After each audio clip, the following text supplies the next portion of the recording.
आणि Goregaon drugs party मधल्या 6 आरोपींना न्यायालयामध्ये हजर करण्यात आलं। सगळ्या आरोपींना 16 तारखेपर्यंत पोलीस कोठडी सुनावण्यात आलेली आहे। गोरेगाव मधल्या हाय प्रोफाईल कॉन्सर्टमध्ये ड्रग्जमुळे 2 तरुणांचा मृत्यू झालाय। हे दोघेही जण विद्यार्थी आहेत, कॉन्सर्टमध्ये गेले होते, मात्र अचानकपणे बेशुद्ध पडले, रुग्णालयात दाखल करण्यात आलं होतं। यापैकी दोघांचा मृत्यू झालाय, एक जणाची प्रकृती अजूनही गंभीर आहे।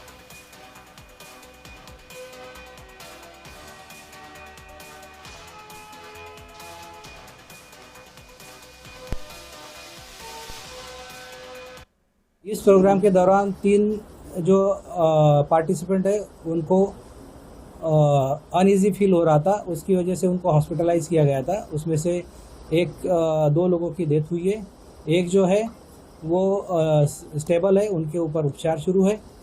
इस प्रकरण में वनराई पुलिस स्टेशन पर एक गुना दाखिल किया गया है।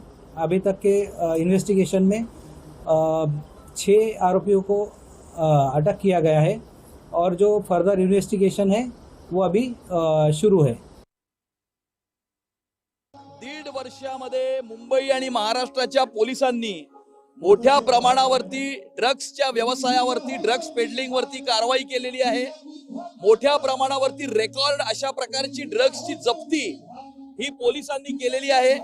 पोलीस या विषयामध्ये 24/7/365 हे कार्यरत असून, ऍक्टिव्ह असून, ज्या ज्या ठिकाणी अशा प्रकारचं ड्रग्स पेडलिंग हे त्या ठिकाणी सापडलं जाईल, त्या ठिकाणी पोलीस त्याच्यावरती आपला घाव घालतील। आणि या संदर्भात काही राजकीय प्रतिक्रिया येत आहेत, पाहूयात। आमचं सरकार हे संवेदनशीलपणे प्रत्येक घटनेला पकडत आहे। अशा व्यवसाय करणारे जे या ठिकाणी लोक आहेत, कोकीन, ड्रग्स वगैरे, मोठ्या कारवाया सुरू झालेल्या आहेत। सरकारच त्या ठिकाणी मोठ्या प्रमाणावर सुमोठं या ठिकाणी मोठ्या कारवाया करतात। आधी तर कारवायाच व्हायच्या नाही। आमचे मुख्यमंत्री देवेंद्र फडणवीस यांनी प्रचंड मोठं जाळं तयार केलेलं आहे, ज्या जाळ्यामध्ये आता कोणी वाचू शकत नाही। किती छोट्या मार्गाने कोणी ड्रग्स आणले, कोकीन आणले, त्याला पकडले जाणार। हजारो करोडचं ड्रग्स मिळालं।